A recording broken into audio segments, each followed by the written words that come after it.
Pues muy buenas tardes a todas, a todos, a todos.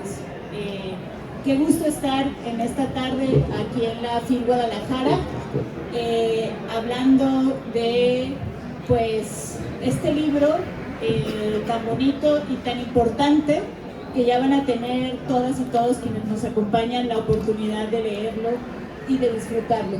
En primer lugar, agradecemos al stand del sindicato de la Universidad de Guadalajara por pues hospedar la presentación de este libro. También pues agradecer a quienes colaboramos, ¿no? Este libro es una colaboración conjunta, ¿no?, de distintas organizaciones, movimientos sociales y redes de este país. Entonces queremos agradecer a la Fundación Henry Ball, que gracias a la fundación pues pudimos hacer la impresión de este libro. Entonces, gracias a la fundación. Contarles también que este libro fue soñado, fue pensado desde una red muy bonita que se llama Grupo Territorio, Género y Extractivismo, que es una red nacional de la que somos parte y que está formada principalmente por mujeres defensoras de derechos humanos, investigadoras e investigadoras de varias partes de México, pero que la característica de quienes integramos esta red, que se llama Grupo TEGE, Territorio, Género y Extractivismo, somos mujeres que acompañamos, ya sea desde la academia, desde la investigación o desde el acompañamiento social de la defensa de los derechos humanos, a distintas luchas en resistencia contra el modelo extractivo en México. Entonces, pues también agradecer a la organización Mujer y Medio Ambiente, que también es parte del grupo TEGE, y pues que fue a partir de esta red que hicimos este libro. Este libro es muy importante porque recupera tres grandes luchas paradigmáticas en México, es decir, luchas que sentaron precedentes importantes, tanto por su resistencia de lucha, por sus estrategias que desplegaron para lograr enfrentar estos proyectos de muerte. Y estas tres luchas son la presa del Zapotillo, aquí en Jalisco, la lucha contra la presa del Zapotillo aquí en Jalisco, pues encabezada, sabemos pues, por el comité Salvemos Temacapulín, Acacico y Palmarejo. Y bueno, aquí están las compañeras, ¿no?, compañeros, algunos de la lucha. También este libro recupera la lucha del proyecto Integral Morelos, precisamente en el estado de Morelos, que en realidad este proyecto Integral Morelos pues fue todo este megaproyecto de muerte, ¿no?, que afectó Tlaxcala, Puebla y Morelos. Y la tercera lucha que documenta es la lucha contra la minería a cielo abierto en la Chontal, Oaxaca, ¿no? En todas estas luchas, el común es las mujeres, ¿no? Las mujeres defendiendo la vida, las mujeres defendiendo su territorio, las mujeres defendiendo su dignidad, las mujeres defendiendo sus derechos. Entonces, este libro intenta recuperar principalmente la voz de las mujeres, la fuerza de las mujeres y el significado que tuvo para ellas en colectividad haberse tenido que enfrentar a estos tres monstruos. De estas tres experiencias de lucha, podemos decir que hay victoria. En el caso de la presa del Zapotillo, la lucha, la fuerza de las comunidades, de las mujeres, de los hombres, de los niños, de las niñas, logró que su territorio, que su terruño no quedara bajo el agua, ¿no? En el año 2021. El libro documenta toda la lucha hasta lograr la victoria del año 2021. En el caso de la minería a cielo abierto en Oaxaca, en la región Chontal, también ahí lograron cancelar esa mina a cielo abierto. Entonces el libro también documenta pues una gran victoria, una segunda victoria en esta experiencia de lucha, de resistencia. Y en el caso del proyecto Integral Morelos, pues como saben, ese megaproyecto desafortunadamente sí se impuso, ¿no? Sí se impuso a costos muy dolorosos, ¿no? Como el asesinato de Samir Flores, a quien todavía pues estamos exigiendo justicia, pero no porque se haya logrado imponer por todo el aparato de poder, no significa que la lucha no es valiosa, o que la experiencia que dejó esa lucha no es completamente valiosa, ¿no? Pero serían esas, eso quería como resaltar. Y también me gustaría nombrar a quienes aparecen en el libro, ¿no? Como una manera pues también de honrarles. En primer lugar, en esta presentación nos vamos a centrar, pues porque estamos en Jalisco, ¿no?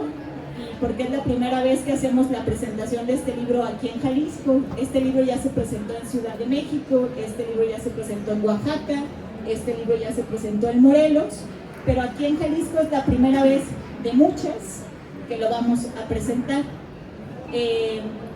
Y la parte del libro que tiene que ver con la lucha del zapotillo se llama Batallas en los Altos de Jalisco, de la lucha contra el zapotillo a la gestión integral del agua.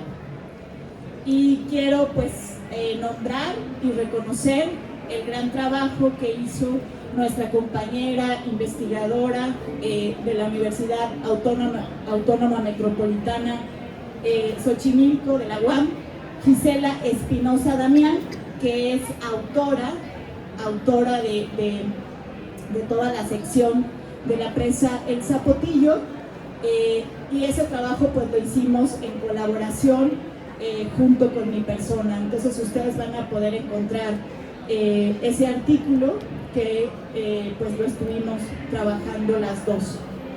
Pero ese artículo o este libro no hubiera sido posible sin reconocer, sin recuperar las voces de quienes fueron las y los protagonistas de esta lucha. Entonces por eso quiero nombrar a quienes en el libro, a quien recoge, ¿no? Las voces de quien recoge. Recoge la voz de doña Abigail Agredano Sánchez, que es la presidenta del comité Salvemos Acacico y Palmarejo. Recoge la voz de Blanquita o de Blanca Gutiérrez Rodríguez, que está aquí en el público, pues en representación, digamos, como de las juventudes, ¿no? De Temacapulín, que son muy importantes. Recoge la voz de Cristian Gómez Gutiérrez, de la comunidad de Palmarejo, también lo reconocemos y lo nombramos. Recoge la voz de Gabriel Espinosa Íñiguez, también de Temacapulín. Recoge la voz de Hortensia González Vizcaíno, de Temaca, que es una mujer campesina, una mujer agricultora.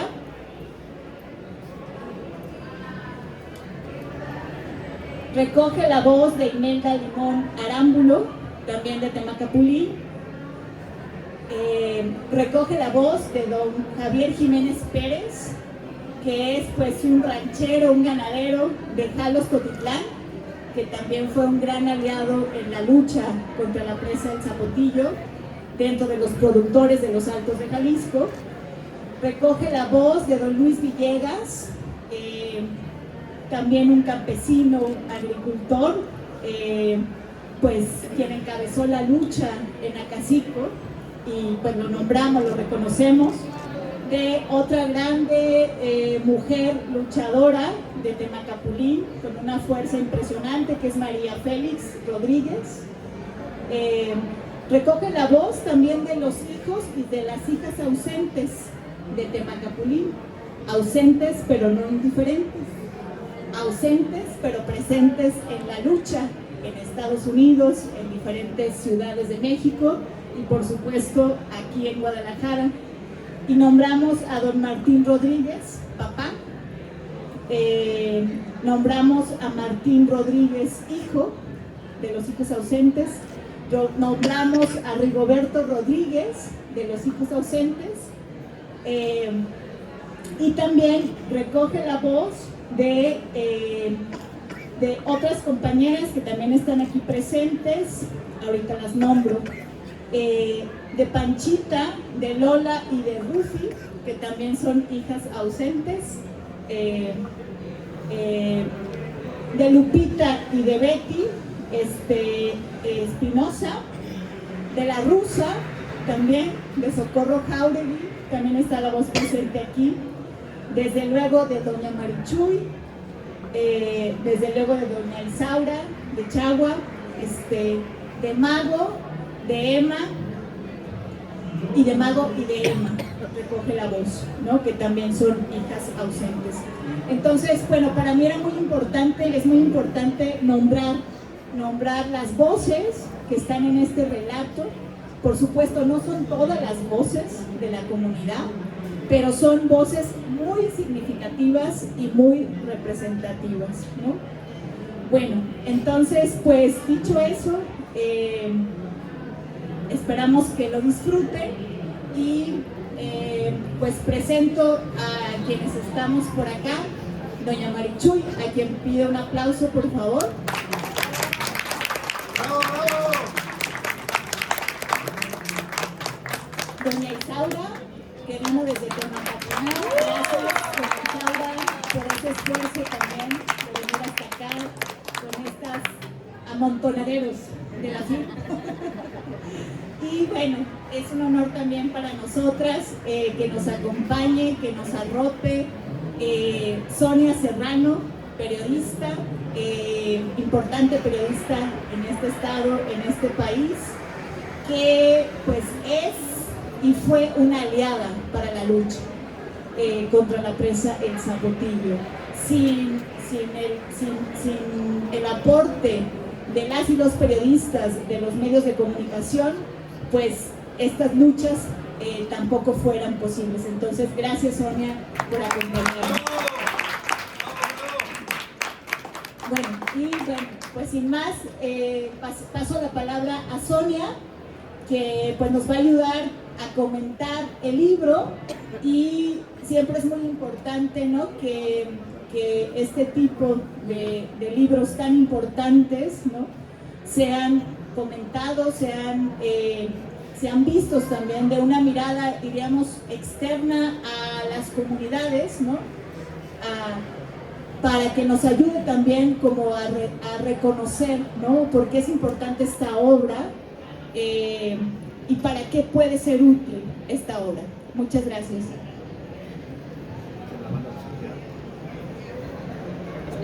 Sí, ¿no? Sí se escucha bien, ¿no? Bueno, buenas tardes, muchas gracias por la invitación, María, gracias a todos, gracias a Machu por permitirme estar aquí con ustedes, que al final este trabajo fue de ustedes, a la señora Chagua, que yo le decía, yo tengo una tía Chagua, así que siempre, que además es casi su vecina ahí en su pueblo. Bueno, pues a la distancia, en el tiempo, podemos estar seguros de que el proyecto de la presa El Zapotillo fracasó en los términos en los que lo pensaron muchos actores políticos por tres razones: la falta de planeación, la corrupción, pero sobre todo por la lucha del pueblo de Temacapulín. No hubo planeación porque se decidió desde escritorios, sobrevalorando una cuenca que no tenía agua, violentando incluso procesos para la concesión y con un acueducto que iba de la presa a la ciudad de León, Guanajuato, sin tomar en cuenta lo que había en el trazo.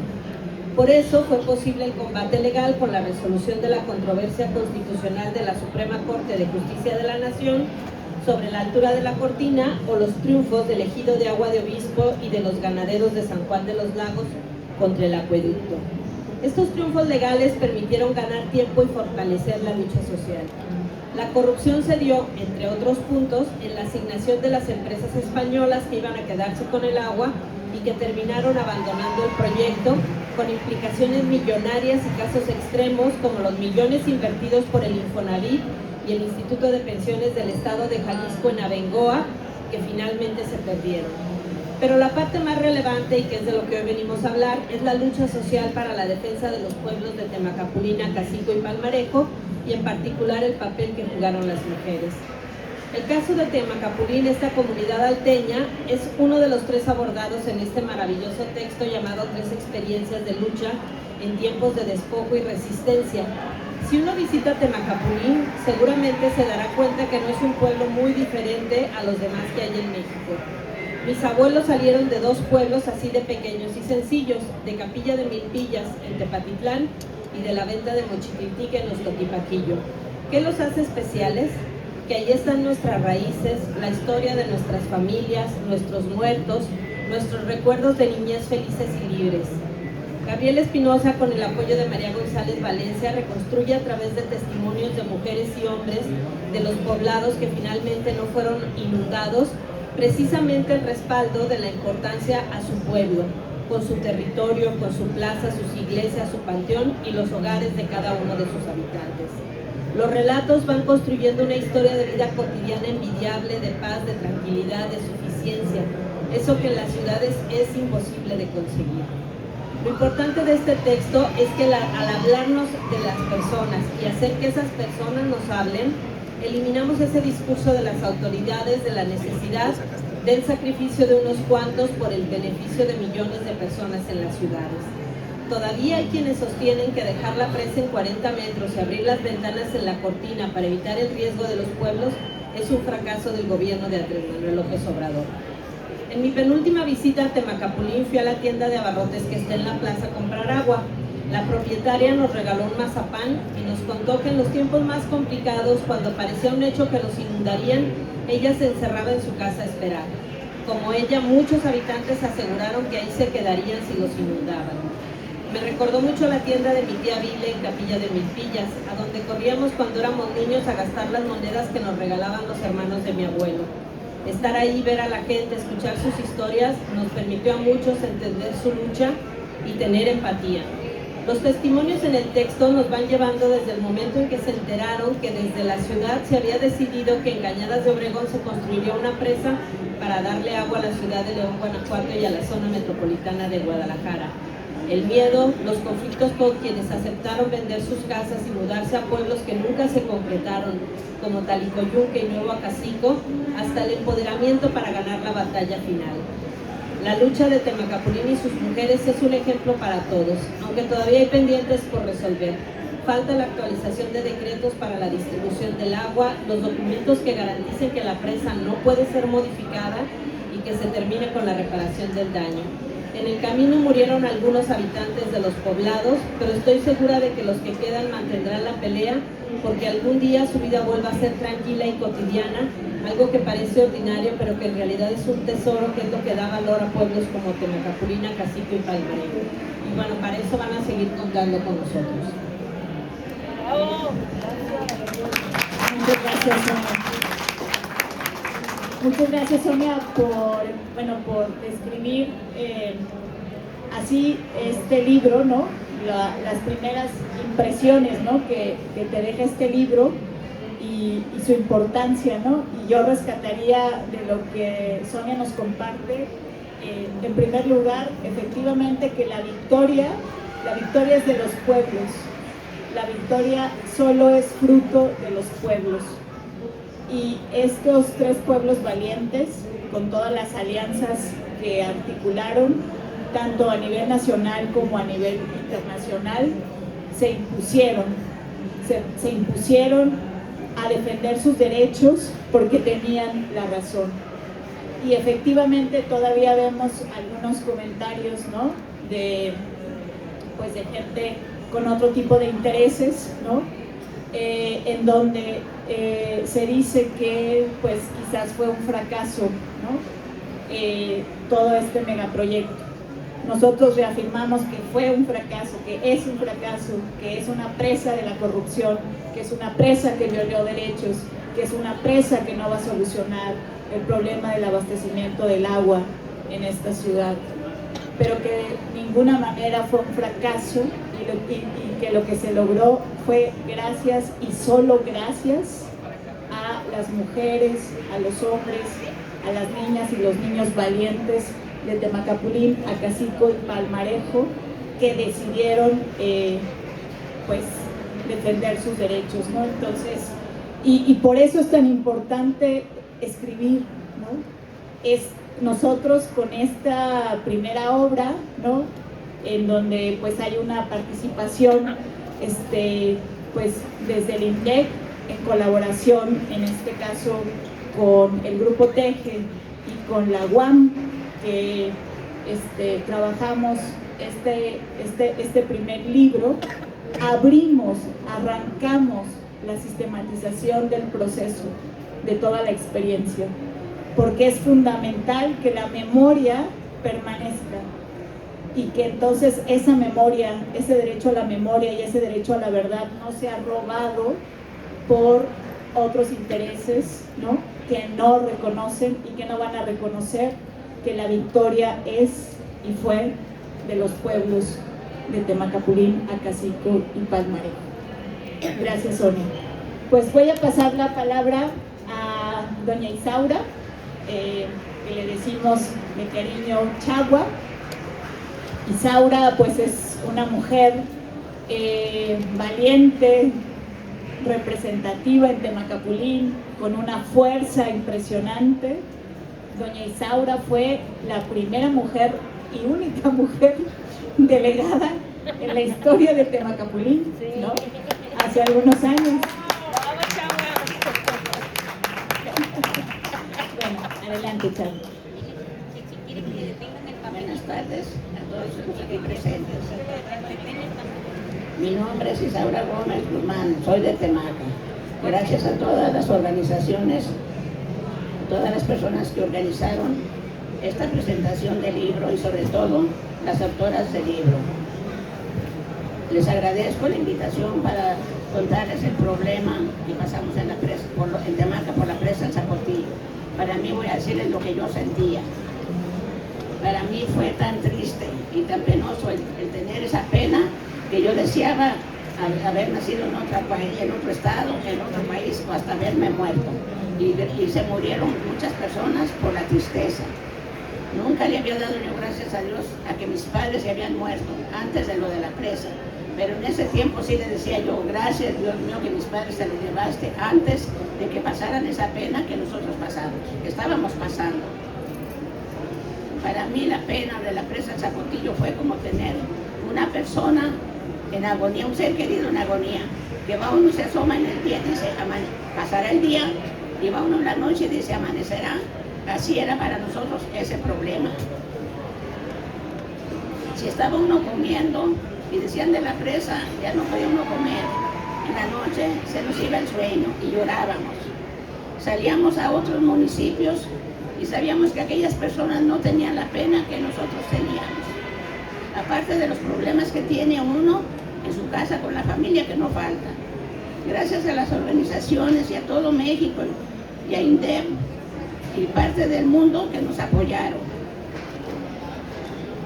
Gracias a los reporteros de Jalisco y de otros estados, al Señor de la Peñita y a la Virgen de los Remedios, que tenían listo a López Obrador para que salvara estas 3 comunidades. Hasta entonces fue cuando se nos volvió el alma al cuerpo, que pudimos dormir y comer cuando se salvó Temaca. Y en Temaca vivimos felices. Gracias a que somos felices y estamos tranquilos. Y allí la gente que no quiere estar tranquila, allí es a huevo. Gracias por su atención.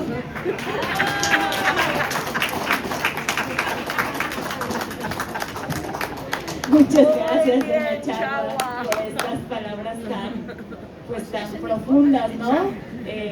Y tan sentidas.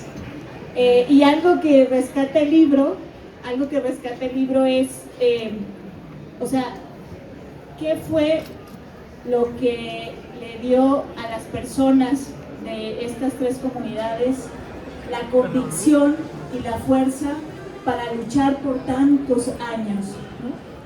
Que no significa, como dice doña Chagua, que no se tenía miedo, o que no había cansancio, o que no había desgaste, o que no había esa desilusión profunda que nos comparte doña Chagua de, pues, querer morir, ¿no?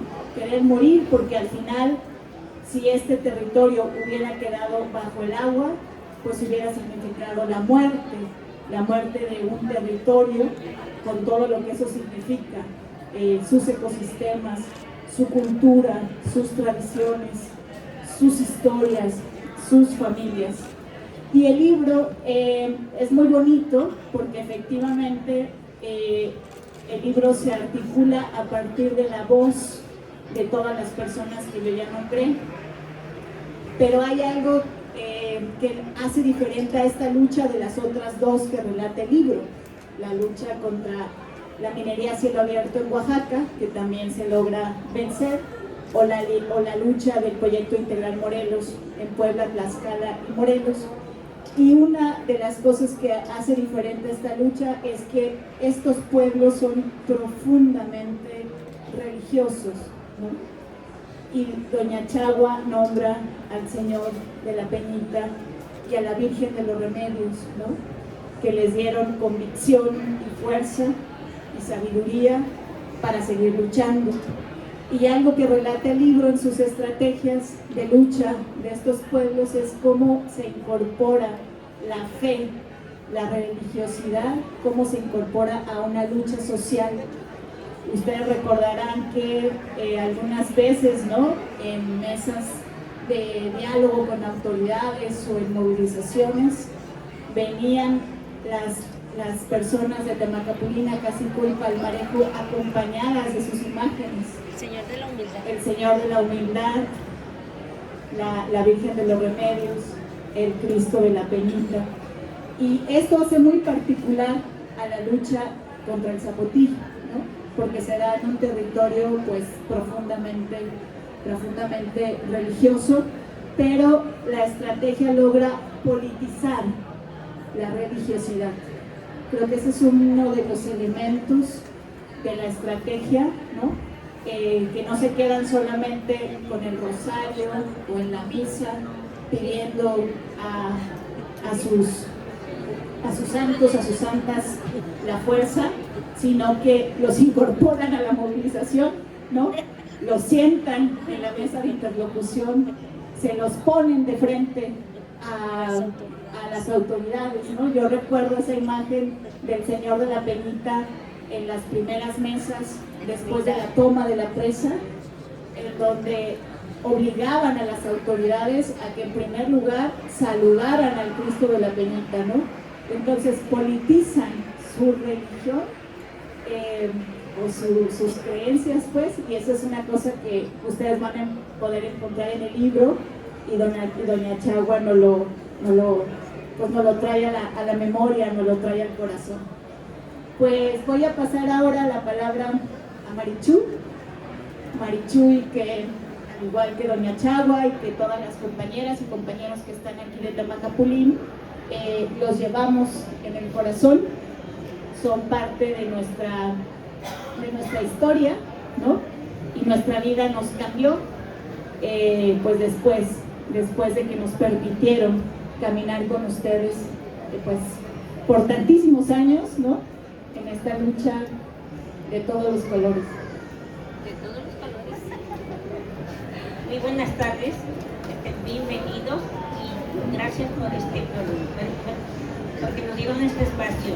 Creo que cada quien vivimos nuestra experiencia de diferente manera. Miren, yo igual que Chagua, igual que ella, yo también lloré mucho, lloraba mucho y decía, no puede ser, yo nunca pasó por mi mente que eso se iba a acabar, porque decía, cómo van a sacar a los compañeros a los que estuve con ellos en la escuela, a los que estuvimos juntos, porque sacarlos es matarlos, es desbaratar aquello, romper el tejido social. Y no, yo no admitía nunca eso. Entonces yo creo que tuvimos fe, yo pienso que fue la fe la que nos ayudó, porque yo decía, sacar a las personas es matarlos, sacar a los jóvenes es salir a la ciudad donde piensan que ellos van a comerse el mundo de una tarrascada, pero esos jóvenes van a servir de halcones, lo que estamos viviendo en la actualidad. Entonces no me imaginaba a ellos fuera del pueblo, ni yo misma.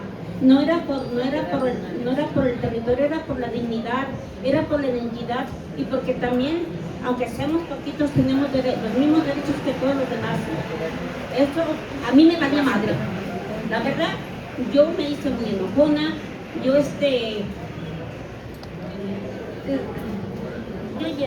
lloré mucho, pero gracias a Dios, porque yo creo que para hacer una lucha, para ir al frente, hay que tener un ideal, pero ese ideal hay que tenerlo bien firme. Hay que tenerlo bien firme y que haya mucha lealtad. Sobre todo eso, mucha lealtad. Y yo creo que ahorita es difícil mantener ese rumbo. El caso es de que recuerdo que gracias a Dios yo decía, muchos académicos, muchísimos fueron a ayudarnos. Hubo un encuentro internacional de afectados por 61, 63 países. Convivimos, los gobiernos no nos hacían caso porque somos invisibles, porque nuestras voces no son escuchadas. Son escuchadas cuando tenemos que pagar impuestos, cuando nos tienen que sacar dinero, pero cuando nos quieren robar nuestro hábitat, la verdad, para ellos significa aventarse el dinero a la bolsa. Eso significa para ellos.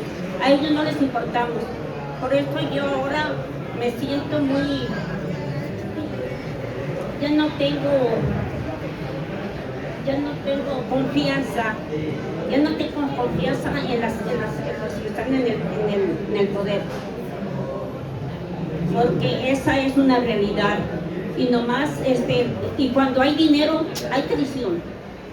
Desgraciadamente, eso es muy difícil y que haya empatía entre nosotros.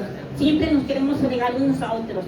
Muchos de mis compañeros fallecieron, mi madrina de primera comunión, mi vecinita, me dijo 3 veces, ¿sabes qué, Chuy? Fui a tomar cianuro, así me lo dijo, como se lo estoy diciendo y ellos lo saben. Entonces, yo me sentía con como cualquiera cuando no puede uno realizar algo y ponerse contra el gobierno. Yo decía, si el diablo viene, ahí lo vamos a aceptar para que nos ayude. Gracias a Dios que no fue necesario. Nosotros sufrimos, imagínense, 16, casi 17 años. No teníamos vida propia. Era pura presa. Salir a buscar ayudas. Tenemos pues muchos hijos ausentes, como digo, pero no indiferentes. Muchos académicos que nos ayudaron. Yo me pongo a pensar ahorita, ¿qué sería que nos hubieran quitado nuestro hábitat? Y ahorita como están los hijos migrantes, venir a su territorio es morirse, por Dios. No sé qué les charcha. Creo que tienen lo que tienen los camarones en la cabeza, los 3, siendo los colores que sean. Gracias a Dios que intervino, porque yo decía, miren, pues como dice, somos católicos, pues yo me tocó hablar con Obrador, y yo le dije, mire señor, yo era una mujer católica, apostólica y remensa. Dije, pero ahora soy católica, apostólica y soy una hija de mi madre, porque yo me analizo. Yo quiero ser como hace 16 años, ya no puedo. Hoy me considero una vieja súper rebelde. Por eso mis nietos me dedican a la abuelita súper rebelde. Pero compañeros, a ellos no les importa. Cuando nos sentamos, no somos nada para ellos. Desgraciadamente. desgraciadamente.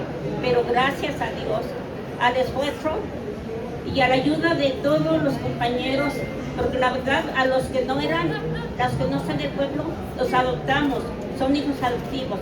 Los demás, como digo, ausentes pero indiferentes. Si están en otros lugares es por la conveniencia, no por la querencia. La querencia la tenemos donde está el terruño. Donde está el terruño y quiénes son para sacarnos de lo que es nuestro. De lo que ir a robarnos, porque querían el agua. Que dicen que el agua, porque va a falta el agua. Yo no entiendo cómo falta el agua. Si ustedes van a pedir una chuela, como le dicen, nunca le van a decir que no lo hay, porque para las empresas sí hay todo. Al que suelte el dinero le dan todo, pero los jodidos nos avientan a un lado, nomás cuando nos quieren cobrar los impuestos, como digo, ahí sí nos hallan, sí nos encuentran y sí tenemos vida. Bueno, creo que ya me extendí mucho, me emociono mucho, porque fue de mucho. Me fui a Oaxaca, fui a Guerrero, fui a Puebla, fui a Costa Rica, fui a Panamá a buscar ayudas y ayudar a los compañeros que ya se encuentran, porque aparte no nomás son las empresas, son el controvertido del que está en el poder. Estuvo en el poder, ya no nos preguntan si queremos esto. Ellos dicen, aquí por mis ovarios, yo digo, se va a hacer eso, y ellos lo dicen al contrario. Pero creo que eso, desgraciadamente estamos viviendo esas realidades. Y pues yo creo que para terminar esto, pues muchas gracias por lo que me están escuchando, pero a lo mejor yo sí siento que soy una vieja muy rebelde. Y desgraciadamente nos quitan esto que yo creía tan bonito. Yo era una mujer muy sencilla, lo sigo siendo creo, pero sí muy rebelde. Sí, muy rebelde. Gracias a todos, que Dios los bendiga, y a las compañeras que se encuentran aquí. Y gracias a INDEC, desde el momento que ella dijo, vamos a salir, quieren salir, fue cuando ya vimos más claro el panorama.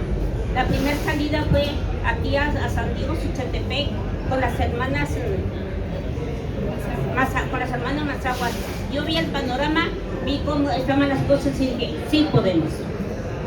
Y nos dimos a la tarea, eran luchas internas y luchas externas, porque a veces la familia es difícil con los compañeros o con otros compañeros, es muy difícil, pero yo creo que cuando hay lealtad y un ideal que traen aquí bien puesto, hay que defenderlo. Así que de una la raya, cuando tomamos la presa, a mí me tocó el mero fondo, yo dije, yo ya, como dicen, ya nací, crecí, ya si me toca, ya voy de buena edad. Muchas gracias.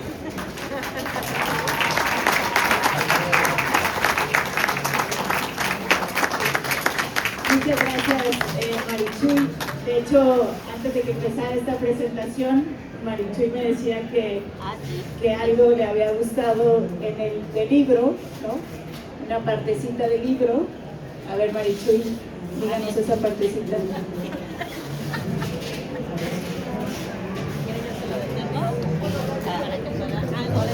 Sí. Esta parte donde dice pues que la mayoría son jóvenes los que se enfrentan, y entonces a nosotros se burlaban, se reían, fue todo un shock, fue feo, y decían, ¿a poco esas viejitas van a detener la presa? Y miren, fue un gran logro primeramente por el que está arriba y seguido porque le echamos todos los accesos que le digo. Yo creo que gracias a Dios la comunidad está ahí, donde estamos muy tranquilos, muy felices, y ahí vamos y los invitamos para que conozcan Temaca. Mira, les voy a contar un poquito donde dice.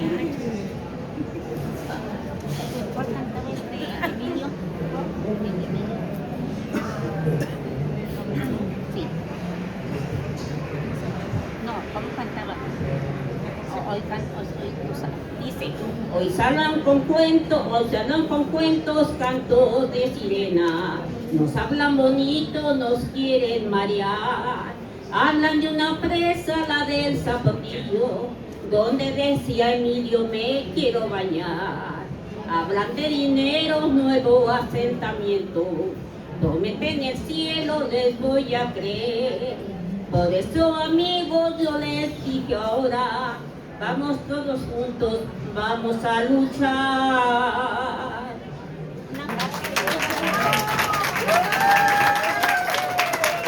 Muchas gracias, Marichul. Y bueno, el libro recupera varias de las estrategias de lucha que se utilizaron para pues lograr esta victoria y pues que estos pueblos, este territorio no quedara bajo el agua.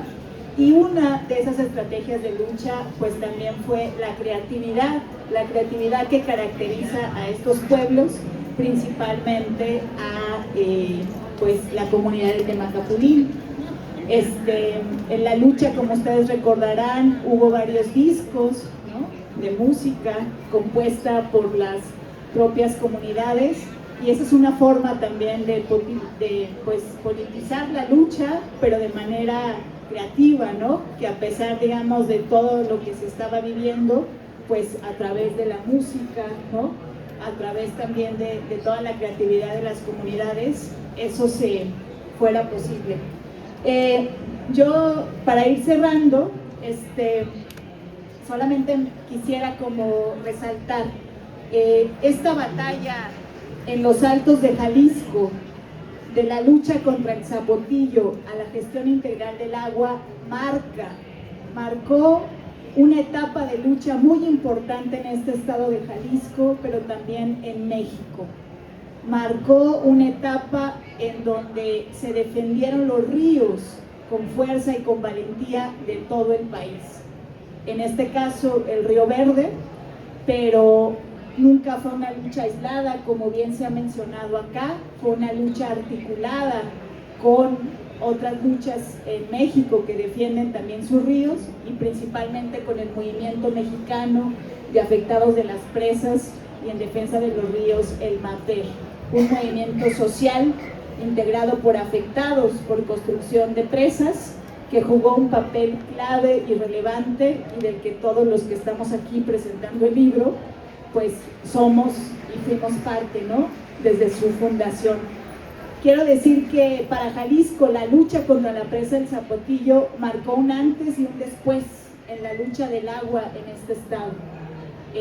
Fue importantísima esta lucha, aglutinó a las demás luchas, visibilizó el modelo fallido y obsoleto de gestión de agua que se vive en Jalisco y que se vive en el país. Propuso alternativas para una gestión integral de agua, desmanteló lo que significa los proyectos de muerte de las presas. Este libro recoge la historia hasta la victoria de los pueblos. Eso sucedió el 10 de noviembre de 2021, cuando se firman los acuerdos de no inundación y todo el proceso de reparación integral de daños. Pero queda pendiente todavía recuperar y escribir qué pasó después. ¿Qué pasó después de la victoria en estos 3 últimos años finales de la lucha? ¿Y cómo están actualmente las comunidades? Comunidades que desde luego quedaron impactadas por un conflicto socioambiental que tiene responsables y que hay nombres, y que todos están gozando de libertad, y que todos están en las instancias de gobierno, o en la Comisión Nacional del Agua, o en las diferentes instancias de agua de Jalisco.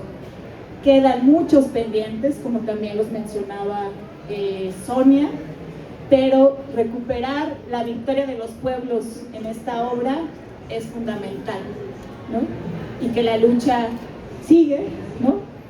Y que Temaca vive, y también Acacinco y Palmarera. Yo quería nomás comentarles que Julia y yo íbamos, antes de que se iniciara lo de la presa, con el señor de la Peñita, y nos sentábamos allí, veíamos para Temaca y decíamos: ¿cómo se hará famoso Temaca?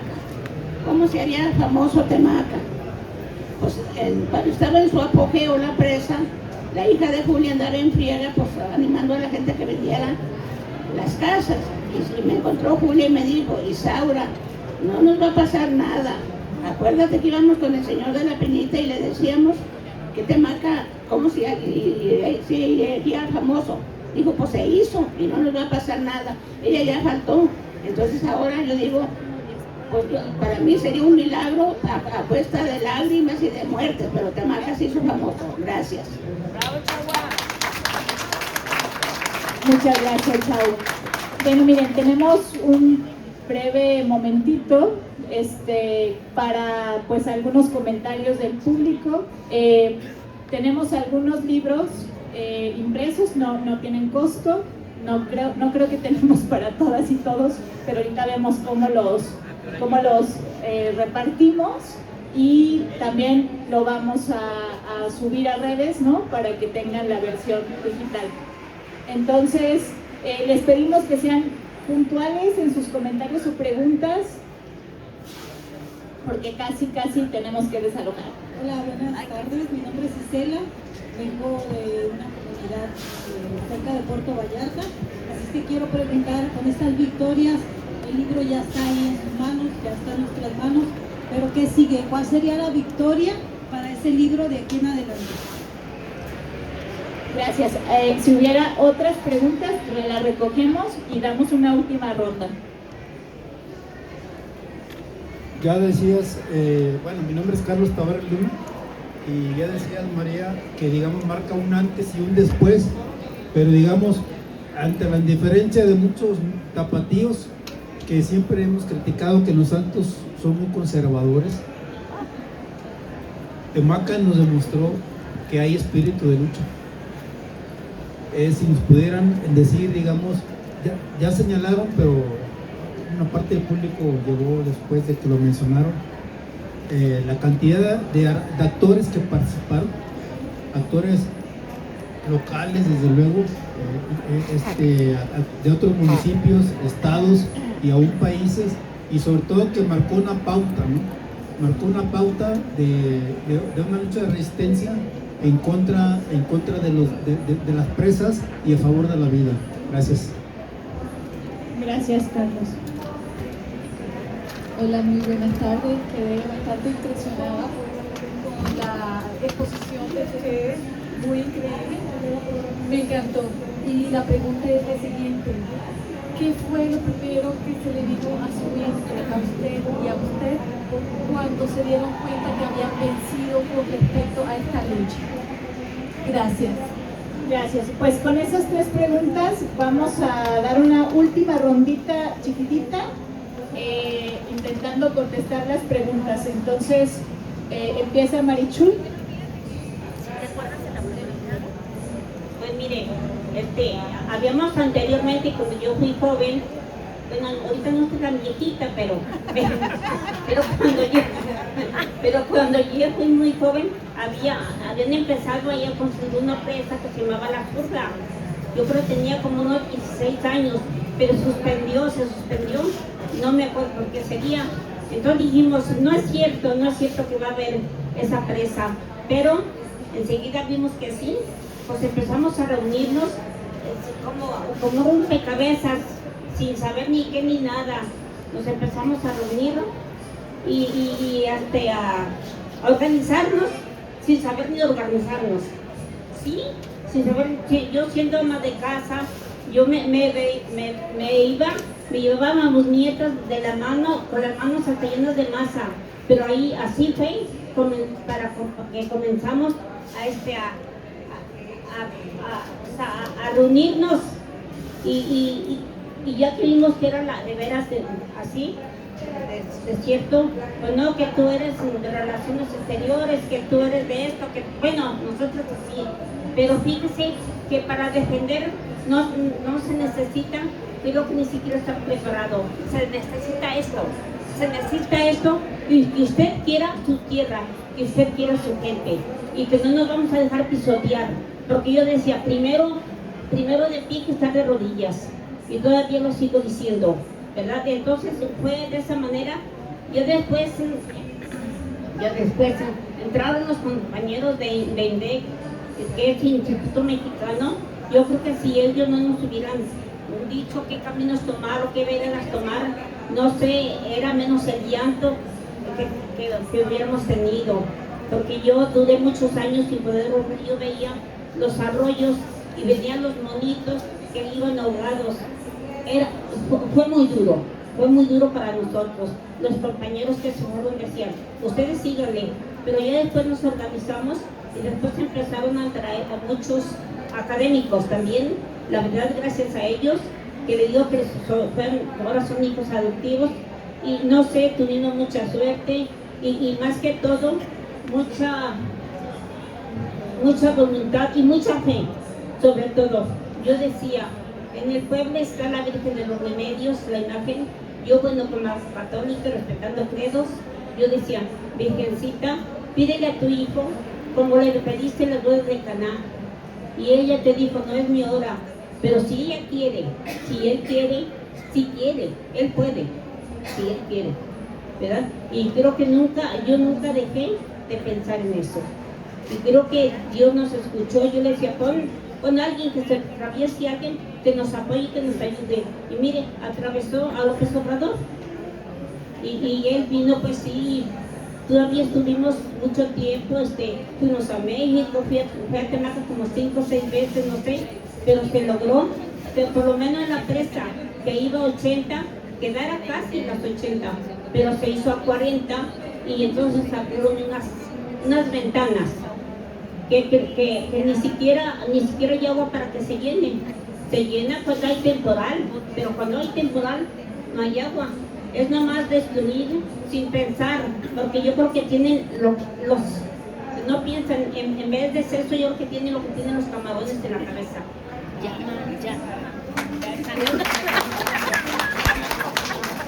Los camarones son ricos. Le damos la palabra para contestar, Chagua, a las preguntas y comentarios que nos hicieron. ¿Alguna palabra? Bueno, más que les quiero decir, cuando estaba uno del agua potable a nivel nacional, dijo, la presa del Zapotillo nadie la puede parar. Entonces, Alfonso Íñiguez, que también fue de los luchadores de Temaca, fue y le dijo, señor de la Peñita, te están retando. Y cuando supo que ya se iba a salvar Temaca, desde el balneario de la Peñita se fue hasta la Basílica de rodillas a darle gracias a Dios. Entonces, para mí, el que se haya salvado Temaca, para Dios no hay de imposible, Dios lo puede. Yo una vez que fue un sacerdote, que los castigaron un tiempo, que no teníamos sacerdote, fui un sacerdote que lo mandaron de San Miguel el Alto. Y ese día fue el día de Cristo Rey. Y ese sacerdote antes de la consagración decía, ¿hay alguna petición? Y ese día no dijo nada, pero yo le llevaba una escrita. Y allí le pedí, a nombre de todas las personas de Temaca, de los hijos ausentes, de los que no queríamos la presa, se la dejábamos en sus manos. Y arriba del gobierno estás tú y contra ti nadie puede. Porque una vez un señor de Cañadas en 1937 le aventó un descargue y le dijo, si estás vivo, regrésamelos. Pues no alcanzó a llegar a Cañadas y por la calle la luz y la... Ya no me acuerdo la otra. Allí quedó, no alcanzó a llegar a su casa. Entonces para mí fue un milagro del Señor de la Peñita. Él nos cuida. Tiene una poesía por el padre Alfredo Plasencia y dice unos parrafitos, si al norte de la Peña está Temaca, ¿qué le mira a Temaca tanto? El Cristo nos cuida 365 días del año. Desde 1937 no ha habido una persona muerta a balazos allí por un problema ocasionado en Temaca. Por eso somos tranquilos y ahí el que nos cuida es el Señor de la Peñita. Allí no hay inundaciones, allí no hay granizadas, allí no hay más que pura tranquilidad. Por eso les digo que allí a fuerzas tenemos que estar tranquilos, porque el Señor de la Peñita nos cuida y la Virgen de los Remedios. Gracias por su atención. Bueno, para cerrar, quisiéramos también rescatar dentro de la estrategia de lucha de esta resistencia su proceso y la forma en que se organizaron, y eso pues es una lección para muchas otras luchas. Su organización fue a través de, desde luego, las comunidades, pero también de todas las personas de las comunidades que viven en diferentes lugares, en los Estados Unidos, en diferentes ciudades, y en México, en diferentes ciudades, los comités de hijas e hijos ausentes. Eso es clave, o sea, porque como bien lo decía Sonia, en su compartir, pues Temaca, Acacico y Palmarejo, pues son comunidades como cualquier comunidad de este país, ¿no? Sencillas, comunidades con mucho desarraigo en el sentido de expulsión de su gente a otros lugares en búsqueda de mejores condiciones de vida, pero lo que demuestra esta lucha no solamente es la defensa del territorio en el territorio, es la defensa extraterritorial, que es algo que también estamos destacando en el libro, o sea, cómo el territorio, o sea, o la identidad a un territorio, o esa querencia a un territorio, no necesariamente significa que debas vivir ahí donde naciste, ¿no? A lo mejor ahí naciste, pero tus condiciones de vida te llevaron a otro lugar, y eso no significa que no puedas defender el territorio. Entonces es muy rico la descripción del libro sobre ese proceso organizativo que fue muy particular para esta lucha, y que creo que es algo clave porque no se inventó ningún proceso organizativo, se respetó la forma en que las comunidades ya estaban organizadas, y lo que se hizo fue potenciar esa forma de organización, y es algo que yo quisiera resaltar y también reconocer a los hijos, hijas ausentes que están aquí presentes del Comité de Guadalajara, que el Comité de Guadalajara, también al que pertenece Marichuy, jugó un papel clave en la lucha, porque a ellos les tocó todo el trabajo de interlocución con autoridades aquí en la capital, por ejemplo. Pero igual los hijos ausentes en Estados Unidos, cuando llegaba el gobernador allá, o las autoridades de agua, movilizaciones, en fin. Entonces es un proceso de lucha riquísimo, que se tiene que preservar su memoria, pero que, como decía la compañera en su primera pregunta, pues las comunidades actualmente pues se encuentran pues sanando ese conflicto socioambiental que los deja totalmente pues cansados, desgastados, debilitados, ¿no? Están en su proceso de sanación y en su proceso de reconstrucción también como comunidades, ¿no? Pero pues de todas maneras seguiremos exigiendo justicia por este caso, para que todos los daños que no han sido reparados sean reparados, ¿no? Y con esto, no sé, Sonia, si quieres decir algo más para cerrar. Nada más esto, que todavía hay pendientes y que no debemos quitar el dedo del renglón, porque mientras no esté firmado el tema de los decretos, cualquiera puede llegar y decir se tapan las ventanas o puede ocurrir algo. Entonces, por supuesto que hay que festejar el triunfo cuando se tomó la decisión, pero no dejar esto al aire, sino seguir presionando desde todos los espacios que ya se presionó para que se firmen los nuevos decretos. Muchas gracias, Ana. Pues bueno, pues agradecemos y cerramos esta presentación. Disfruten el libro, compártanlo con otras luchas, tiene muchas lecciones y es muy importante la memoria presente y la memoria que debe de perdurar y irse transmitiendo a las otras generaciones. Gracias. Muchas gracias. De esta manera, el Sindicato de Trabajadores Académicos de la Universidad de Guadalajara agradece a todos